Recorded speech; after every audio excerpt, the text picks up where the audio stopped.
Assalamualaikum warahmatullahi wabarakatuh. Perkenalkan, nama saya Sofiatun dari SDN 1 Ngemiring Kidul, CPG Angkatan 9 Kabupaten Jepara.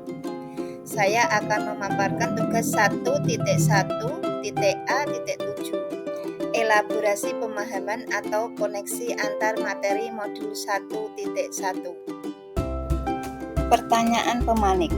1. Bagaimana perwujudan menuntun yang saya lihat dalam konteks sosial budaya di daerah saya?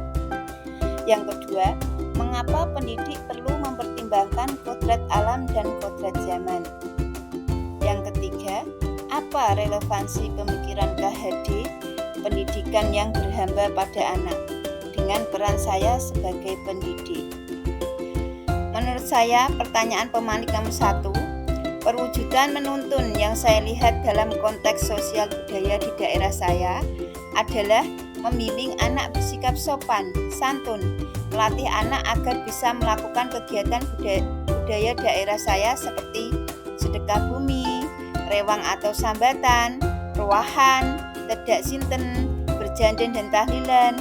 Perubahan konkret yang dapat saya lakukan untuk mewujudkannya salah satunya adalah kegiatan pembiasaan yang saya lakukan di sekolah setiap pagi menerapkan 5S, yaitu salam, senyum, sapa, sopan, dan santun. Membaca Asmaul Husna dan surat pendek sebelum pembelajaran dimulai. Pembacaan tahlil dan istighosah setiap ada acara tertentu. Misalnya pada saat menjelang ujian H-1 diadakan istighosah, dan pada saat ada acara keagamaan. Filosofi kegiatan di SDN 1 Ngemiring Kidul: berjabat tangan sebelum masuk kelas, sholat duha, dan pembacaan Asmaul Husna, tahlilan pada acara keagamaan tertentu, berjanjen, dan santunan anak yatim. Pertanyaan yang kedua, pendidikan perlu mempertimbangkan kodrat alam dan kodrat zaman. Pendidikan menuntut kodrat alam artinya guru sebagai penuntun terhadap kodrat yang dimiliki siswa sejak lahir, berupa bakat dan kondisi di mana ia dilahirkan. Seorang anak harus diajarkan sesuai dengan kodrat alam di mana ia tinggal dan dibesarkan. Pendidik menuntun kodrat zaman siswa artinya guru sebagai penuntun agar siswa bisa menyesuaikan diri dengan kodrat zaman, atau pendidik harus membekali siswa sesuai kebutuhan zamannya agar mereka bisa hidup, berkarya, dan menyesuaikan diri. Pertanyaan yang ketiga, relevansi pemikiran KHD, pendidikan yang berhamba pada anak. Dengan peran saya sebagai pendidik adalah melihat bahwa peserta didik bukanlah sebagai objek, namun dijadikan sebagai subjek.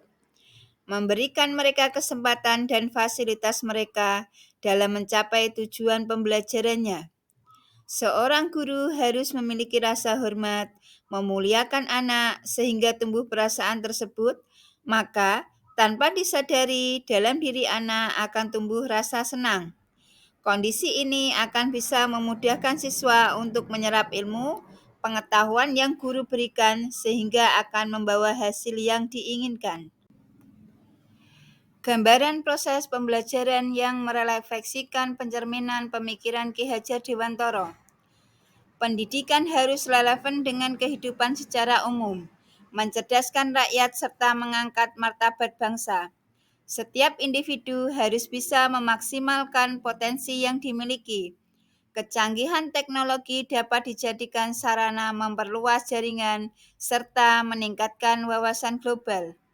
Mengembangkan pendidikan harus selaras dengan nilai budaya untuk memperkuat dinamika pendidikan sebagai penguat bangsa. Ki Hajar Dewantara memandang jika misi pendidikan nilai budaya masyarakat Timur lebih cocok digunakan jika pendidikan sesuai dengan nilai budaya lokal.